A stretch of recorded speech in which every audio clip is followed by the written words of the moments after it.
Hey, so maybe you're wondering where we are here. This is usually my toy review setup for mostly Lego toys, but I'm using this now because the vehicle we're talking about today is only, well, exists only in toy form and 2 pieces of concept art we've seen.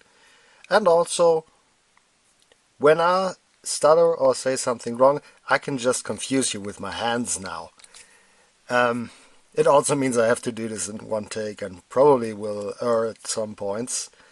We'll see how that works because it's not as easy to cut the video with this format.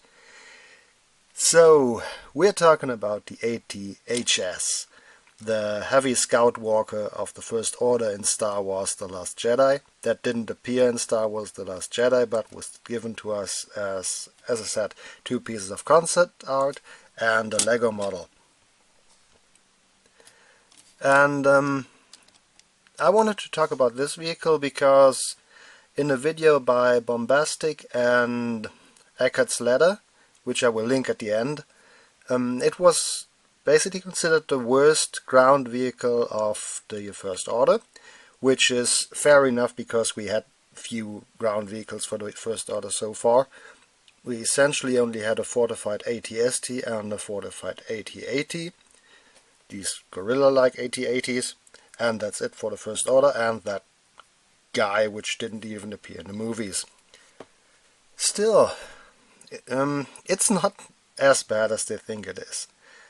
They had 2 points about that. One was that it would be easy to topple over, which, yeah, okay, it looks narrow and tall and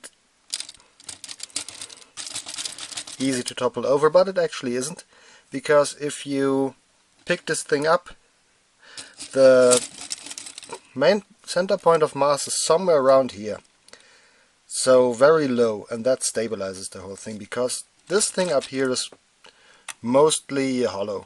That's the passenger cabin. This thing is massive because it has the engine blocks and all these legs and stuff. The other point it pointed out was that this thing has wheels and legs. There are 2 ways to explain this. The correct and boring way is to just say this is just a Lego feature to make these legs move like that. And that's, well, the correct one, because in the concept art we don't see any wheels on this. We see hollow space here and only legs. But like I said, that's boring, because if they actually had put legs on this thing, you can't see my hands right now, had put these legs on that thing, that in my opinion would have been genius.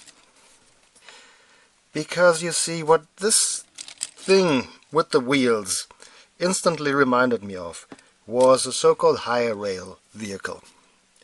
Now, a high rail vehicle, that's short for highway and railway vehicle, is a vehicle that has both wheels for driving on the street and wheels for driving on rails. Yeah, on the railway.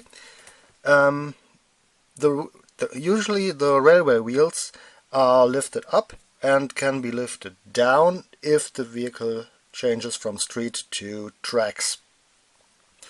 And this is usually used in railway maintenance, and there's a lot of vehicles like this employed by railway companies. There's Ford Transit variations of that. There's a Mercedes truck that's done like that. I think I have a Ford Transit picture to show you, so you can see what this looks like. Yeah, and this thing could be working similar, because if you look at Star Wars walkers, the thing they use the legs for is to be all-terrain vehicles, meaning those are used for areas where wheeled vehicles can't go, and for some reason speeders can't either. This is never explained, but okay, I'll just take it on their grounds that speeders can't go very well on uneven terrain.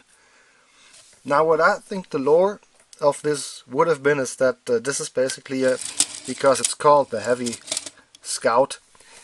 This is an enhanced version of the AT-ST that is more stout so it doesn't topple over as easily, which is a problem the AT-ST had, as we could see in Return of the Jedi, when during the Battle of Endor these were quite easily defeated by the Ewoks once the Ewoks figured out well, an easy way to defeat them. And this thing is rather hard to topple over, so this won't happen. It's also much better armed and armored, but still it's a scout walker, so it's supposed to be small and brittle and fast. Brittle? Never mind. Fast and small. So this works, and these legs can be used on uneven terrain to walk across, like the forest floor, where on Endor we've seen that AT-AT just can't do this, so there is need for a small walker like that.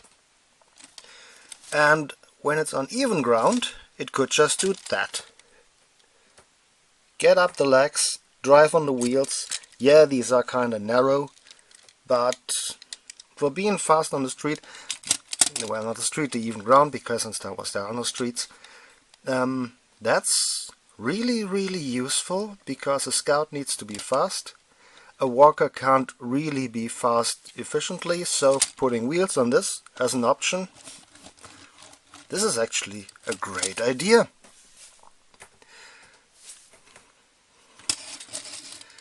And so yeah, I think this is one of the better vehicle designs the First Order has. It is markedly different from what the Empire had, and there's a clear improvement in that. Oh, but so yeah, they did well. By the way, if you're wondering what these background droids are doing there, like I said, this is my Lego setup, and my Lego setup has a running theme. Whenever I have a spider droid or robot, it gets added to my spider droid army. And I just realized this little crossover gives me the opportunity to increase my arachno droid army to one day take over the world, because this thing has 8 legs. Yeah, the others only have 4, but this thing has 8 legs, so it's definitely a spider thing. And it's bigger than my biggest I had before, this weird spider police robot. That's a long story. So yes, the new leader of my spider army is found.